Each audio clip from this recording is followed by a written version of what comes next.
Good evening. Thank you for joining us at Straight Talk. Our guest tonight needs no introduction.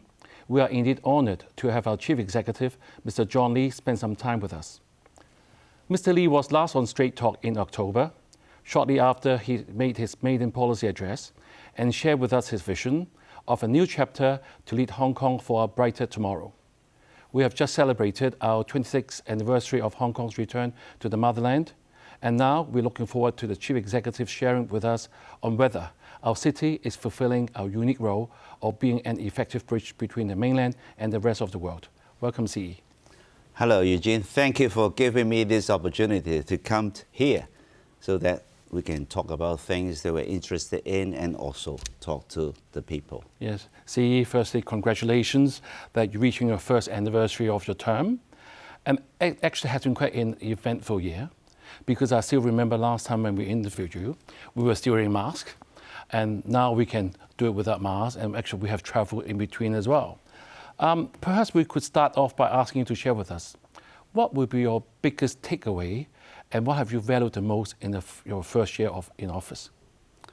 You rightly have pointed out that I'm most pleased with the fact that we are now fully opened. We have resumed full travel, resumption of normal activity with all the mainland cities, and also fully connected to the world. That's very important because for 3 years we've been troubled by COVID, and we went through very difficult time. We couldn't do a lot of things we wanted to do. We couldn't talk to people.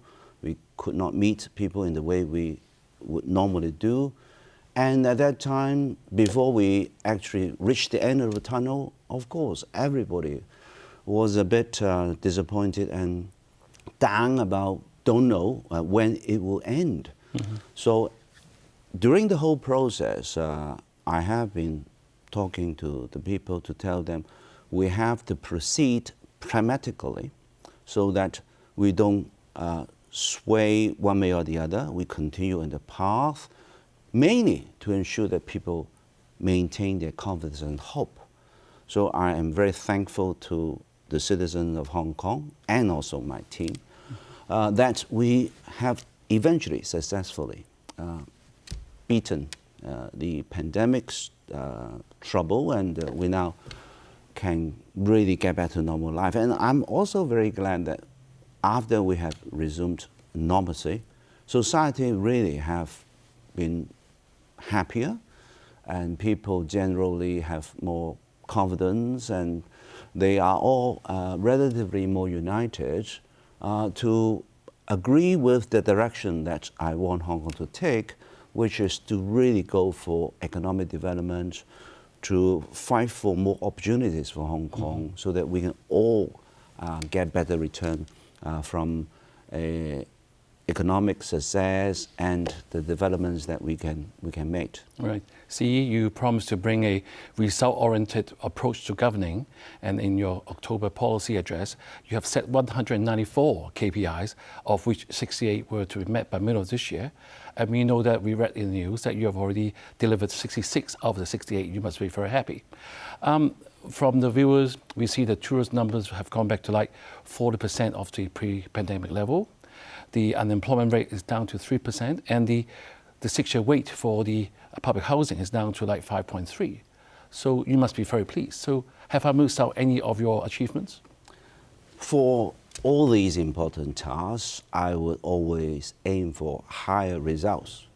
So while I think in general a lot of things that we have been doing in some way have been meeting my demands, I am a believer that there's never the best, only the better. And also for, I think, public policy and for ensuring economic development and livelihood are taken well care of, then we should always be aiming at working more.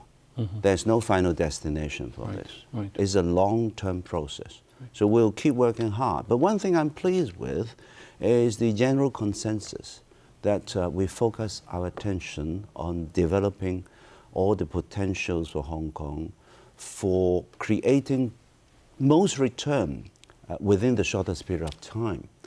And that unity in thinking and that commitment by society as a whole, particularly from different sectors, different leaders who have been joining me in telling the world that Hong Kong is the place for them to come, to invest, to live. I'm very pleased with that passion and that joint commitment. Right. See, you just mentioned the economy is something that very dear to all hearts, is very important. Financial Secretary Paul Chan has reported we have an improvement of first quarter, we have a year-on-year growth of 2.7%. But as you said, it's never enough because we have seen the normalcy with the cross-boundary travel resume to normal, but the kind of the rebound is milder than we expect. So shall we say, are we running out of the silver bullets, or do we have any more anything in the toolbox to stimulate the economy? I think we have to be pragmatic. There are things we're doing better, but there are also threats and also disadvantages. Our import and exports are not doing very well. I think the figures tell themselves. And also the geopolitical situation and the economic situation of the different countries around the world do give us some reservation as to how progressively we can proceed. But there are positive factors that we, I think, luckily in Hong Kong is enjoying and can enjoy more. First of all, we see that tourism has picked up, consumption has picked up. These, I believe, will be the two driving forces to take us through. And we have already reversed the downward trend of the GDP growth. So we are seeing in the first quarter this positive growth, as you have described, 2.7%. And also some of the measures that we are rolling out or have rolled out will take time to actually see the benefit. The consumption voucher is one driving factor, and consumption in this regard will help us. And also we make use of other opportunities to create economic activities. We have all these bazaars. We have a lot of promotion activities so that people will come not just to celebrate the establishment of the Special Administrative Region for the 26th anniversary. And also one factor which we, Hong Kong, as an SAR, being part of our country, enjoys, which is the national development plans and strategies that offer us the unparalleled advantages that any other cities outside our country will not enjoy. So these include the 14th Five-Year Plan, the GBA development, and the Belt and Road Initiative. Right. One thing that I'm very conscious of making the government do is that we play an active role to ensure that we capitalize all these opportunities. We don't let go. And by being active, you also will ensure that you create efficiency, so you squeeze the time to reap the same benefit. And that is by doing this in every sector, every area. I hope the cumulative effect will create the momentum and the actual impact for people to see. And our unemployment rate has dropped from the worst time, which was at one stage 7%, to the present time 3%. Yep. And also household income on average has increased by 2.1% in the first quarter. Some of the measures we have rolled out and some we will be rolling out means that, well, very likely third quarter will be better than second quarter, and the fourth quarter will be better than the third quarter. Right. We estimate that we will have growth of between 3.5 to 5.5%. So on the average is around 4.5%. Some people are even more optimistic than us to say that we can actually be more than 5%. But I think we'll be pragmatic because some say that, well, there are a lot of things that are still challenges. Right. So it's very encouraging to know that we'll be having an average of 4.5%. But we must look at in the past 4 decades, Hong Kong has excelled along the growth of the Chinese economy. And that said, undeniably, the actual growth trajectory of the country and the uncertainties around the geopolitical tensions are now weighing on the growth momentum. So what is your perspective, and how do you think this is going to impact Hong Kong with all these things happening on the mainland? There's actually nothing much we can do because we are part of the country. Well, I think we have suffered from 2 factors. First, it was the COVID, which really stopped activities in society. Mm-hmm. The second, I mean, everybody, I hope they will still remember it, is the 2019 violence and riots, the attempted color revolution. That caused havoc and all the destruction and the damage, and it has broken everybody's heart. Mm-hmm. So we lost time in that regard. And also, we at one stage had LegCo, which was sort of devastating, pulling back the implementation of policies of the government, sabotaging, actually. And of course, there are cases that are being dealt with now. So these are the difficult times that we went through. I am optimistic in regard to several things because, first of all, I think the government team is united. We share the same belief that we should be result-oriented. Probably we were too focused on procedures. Yes, procedures are important, but at the end of the day, it's not what you do. You can work a lot in the factory, but at the end of the day, it's how many cars you produce, how many cans of food that you produce, and whether these are good products. Yeah, I think we have to take a break now, and we will be right back.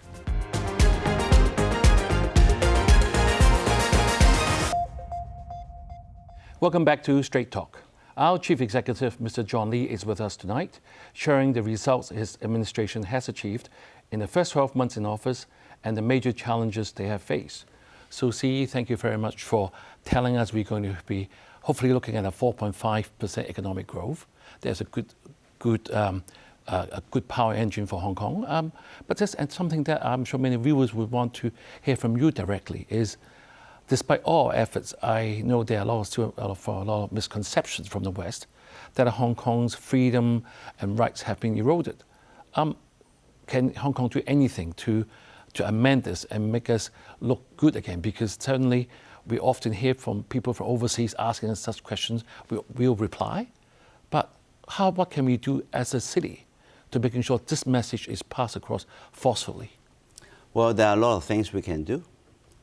We all know the reason why these things happen, because some countries do a miscalculation of China's peaceful economic development, and also they miscalculated the intention of what we want to do. And for political reasons, sometimes they may see that, well, there are areas they want to maintain their leading positions, and they somehow believe that they are being challenged. So various political reasons, I can understand why they attacked us, even though it's not based on facts. Because in politics, you know, anything can happen. But we can do a lot, because I think you cannot hide facts. Facts are facts. Lies are lies. The facts are, first of all, the basic law. Since its promulgation, no word has ever been changed in the basic law. The 160 articles in the basic law remain as they are.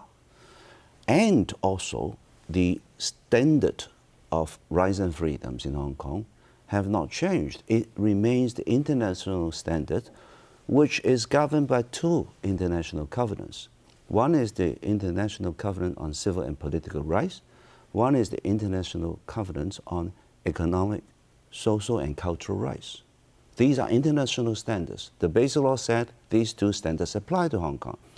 even the Hong Kong security law says in the first chapter, these two international covenants apply to Hong Kong.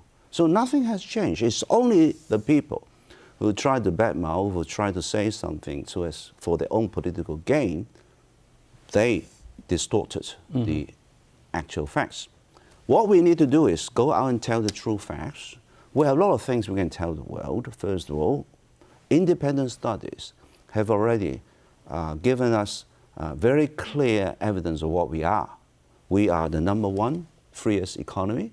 We are the most friendly business environment city. We are an aviation hub. Our airport is #1 in 2022. We are very good in regard to human capital and human development because at least 2 studies indicate that we are #2 or #4. And our public transport system has been regarded as #1 amongst the 60 advanced cities in the world, and they relate to reliability, cost, and coverage. And we have a lot of strengths, such as we are the largest renminbi offshore center, we're an international financial center, and we have maintained stability, which is important for anything to thrive and prosper. That's one thing, we need to tell the world this. And the second thing, we need to build the strength, the capability to talk about this. That means I'll go out, my government team will go out. Not just that, I think anybody in Hong Kong should go out together and tell the world that the facts, the true stories. And I'm very pleased that so far I've been seeing a relatively more united Hong Kong. And those who have been joining me in going out to different parts of the world to tell the Hong Kong story are very compassionate and also committed. Right. Passionate and committed. And so they are all telling the good story with their own ways. And one last thing, if you allow me, Eugene, seeing is believing. So what the government is doing is we have already resurrected the visitor scheme. We stopped it because of COVID. And now we are inviting people from different countries, different sectors, to come to see Hong Kong as it is, and then go back to tell their counterparts, their peoples, well, how Hong Kong is thriving, how people go about what they want to do freely and happily every day. And what are the opportunities and what are the potentials for them to come to Hong Kong to work, to live, to start their business. Particularly, we are an international city, at the same time, a gateway to the mainland markets. We are the direct bridge to GBA. We are part of GBA. And the GBA's potential is huge because if you look at the GDP capacity, it's equivalent to 9th in ranking. So that GDP is a natural fact for people to appreciate that through Hong Kong, there will be a lot of different facilitation and convenience we can eventually create for people to get into GBA. I'm working on a lot of plans to create this kind of convenience. Right. See, since you mentioned that you feel that Hong Kong people are being more united, but one thing that we must not overlook is we have a lot of people who have immigrated, but we have a manpower shortage in the community. That's the reason why we have a lot of schemes to draw out the talents. And very happy to know that we have all surpassed the aim that we wanted to achieve. We've got there already. But I heard that 95% of the visa applications are mainly from the mainland, which is fine. It doesn't matter where the people come from. But being an international city, how can we do more so that more international people will come to Hong Kong and doing exactly what you said, then our true story, our good story will be heard by them? This is, I think, what I, together with my government team, are doing, and also with the different sectors leaders going out to do, because we are going to different parts of the world to tell them, well, Hong Kong is the place for them to come, and that will attract them to come. For example, I made a visit to the Middle East. I visited Saudi Arabia and also UAE. The results were actually better than I expected. We have established government-to-government link already. and a lot of business people, government officials will be visiting Hong Kong, and a lot of them are already visiting, and they will come and add to the talents we want to attract. One important thing is talents come with enterprises. Exactly. And also talents come with investment. I am already seeing quite successful enterprises are thinking of setting up their offices in Hong Kong. Some already expanded their investment. Some are considering expanding. And new chambers of commerce have been established. Yes. That is a sign that we will be attracting more and more people from different parts of the world. I will soon be going to at least 3 ASEAN countries, and they will be joining us. And I'm very conscious of enhancing our role in the Belt and Road Initiative. Right. And you know, Belt and Road Initiative is a successful initiative, creating connection from different parts of the world. That also helps in bringing talents from different parts of the world to Hong Kong. Right. So in the long run, I think we will be very strong. Right. I have to ask you the second last question. It's the title of the show. Is Hong Kong fulfilling our unique role? Because a lot of friends, a lot of people in the community supporting the government felt that we're losing it a bit, especially perception-wise, that Hong Kong is no longer the Hong Kong we used to be. Hong Kong has changed, but we understand the whole world is changing. Can you assure the Hong Kong people that we will be striving on our strength, that it is being independent thinking, we have our freedom of speech and the rule of law? Can you promise the Hong Kong people? There are things which remain as they are, no change. That is one country, two systems. Right. That's the basic law. 160 articles remain as they are. But there are things which have changed for better. At some stage, as I have explained, and we all experienced, 2019 indicated that we walked along a wrong path. We went in the wrong direction. Of course, if one goes in the wrong direction, we should correct that. Mm-hmm. We have corrected it. So national security threat is well under control. We have patrols administering Hong Kong. So we don't have to worry about traitors actually being the agent of a foreign country trying to sabotage Hong Kong. So these are corrections for the better. And we are now proceeding in a very prosperous and correct direction. That will ensure that in the long term, we'll have stability and prosperity. See, I'm going to ask you the last question, which is going to be the hardest of the interview. I need a quick answer. You must be the busiest person in Hong Kong. I know you're only taking 2.5 days out of the last 12 months. Are you still able to pursue your interests and having what we wanted, a work-life balance? Well, I'll try my best to, but I have my ways. I have been telling people that I'm practicing Qigong. Qigong has the advantage of allowing me to recover using even very short period of time. So people sometimes associate with meditation, but it's more than meditation. Right. Thank you, CE, for sharing with us the work you have embarked on in your first 12 months in office. We know that our CE is ready to take on the challenges ahead and to ensure Hong Kong can fulfill our unique role under one country, two system and be able to contribute to our nation. Have a great evening and see you next week.